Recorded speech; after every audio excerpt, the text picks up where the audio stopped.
ଦେଖନ୍ତୁ ଆଜ୍ଞା, ଆପଣଙ୍କୁ ମୁଁ ଅନୁରୋଧ କରୁଛି ମୋ ଠାରୁ ଦୂରରେ ରୁହନ୍ତୁ। କାହିଁକି ନା ମୋର ମଦୁଆ ମାନେ ଆଗେ ଦରକାର। ମଦ ଯଦି ପିଇବାକୁ ଇଚ୍ଛା ହେଲା ତାହେଲେ ଆଗରେ କହିବେ ମଟନ ଟିକେ ଆଣ। ମୋର ଆସିଲା ମଟନ। ଆଚ୍ଛା, ମଟନ ଯେତେବେଳେ ଆସିଲା ସେତେବେଳକୁ ମଦ ସହିତ ମଟନ ଖିଆ ହେଲା। ଯେତେବେଳକୁ ନିଶା ଟିକେ ଧରିଲା ସେତେବେଳେ କହିଲେ କଣ ଆମ ମୋଟର ସାଇକେଲ। ସିଏ ହେଲା ମୋ ମୋଟର ସାଇକେଲ ବସିଛନ୍ତି ଯାଉଛନ୍ତି 70-80-90ରେ।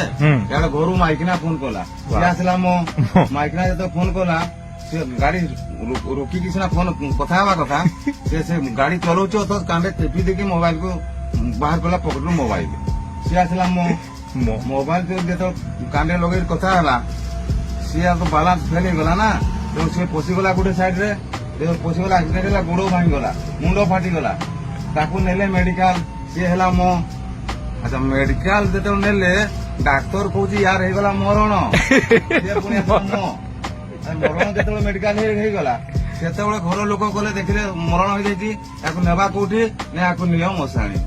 ତେଣୁ ଆରମ୍ଭ ହେଲା ମଦରେ, ଶେଷ ହେଲା ମଶାଣିରେ। ତେଣୁ ଆପଣମାନଙ୍କୁ ରିକ୍ୱେଷ୍ଟ କରାହଉଛି ଯେ ମୋ ଜିନିଷ ପାଖରୁ ଆପଣମାନେ ଦୂରେଇ ରୁହନ୍ତୁ।